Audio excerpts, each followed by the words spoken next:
What's going on, guys? We're going to take a little look at the Nasdaq futures here. So what I kind of want to look at, this is, kind of an overview macro picture for the day on the Nasdaq 100. So we did have a little bit of a spike today, followed by some downward selling pressure as well. So plenty of, opportunities on the scalping side of things if you're a day trader to make money both long and short.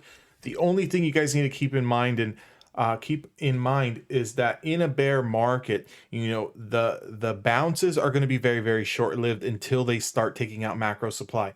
So what I kind of want to look at here, just to kind of start the day session, we did have this initial high here right around this 12.4, and then we also did have a second attempt at that top linear regression channel at around 12.374, and then we also had another top here at around 12.352. So what I kind of want to point out here is if this is the high, this is a lower high, this is a lower high, and then this is our third down leg bounce here. Now we do have Bollinger Band support here. If we do get some sort of bounce back into the 12.285 area, and then we get rejected somewhere in this supply zone here, look for a continued move down here.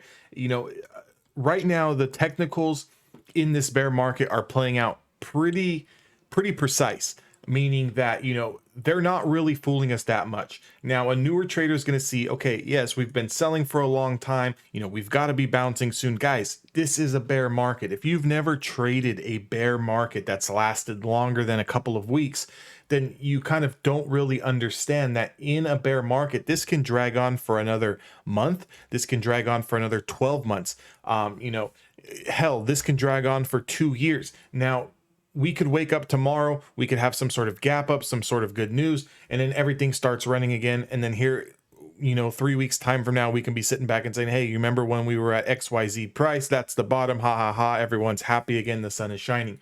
But with that being said here, we have to understand that in a bear market, yes, you're going to get these bounces off the lows, and then you're going to get another flush. You're going to get these bounces off the lows, and then you're going to get another flush. Now, depending on if we take out these two prior lows here, it's going to tell us either if we're going to bounce and then get rejected and then come back down, or we're finally going to get this macro flush down here into the 12.110 level. And if we do, this is the short position that you want to take. And if we hold, you're going to need at least 1, 2, 3, 4 candles, something like that, kind of going sideways, not really putting any new lows and not really taking out these prior lows. And then you can kind of use that to bounce. But again, that's only for scalpers and only for day traders. Now, if you guys are trading the futures, you understand how fast these things move. So you don't really need a lot of points, a lot of ticks, a lot of handles on the NQ. If you're trading MNQ, you're going to have to play it a little bit,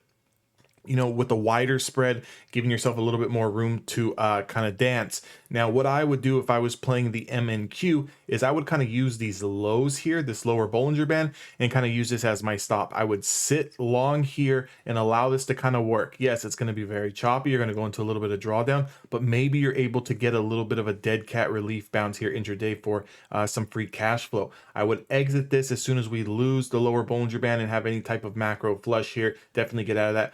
Or you can kind of stay patient and pick your spots and take the rejections off these supply zones.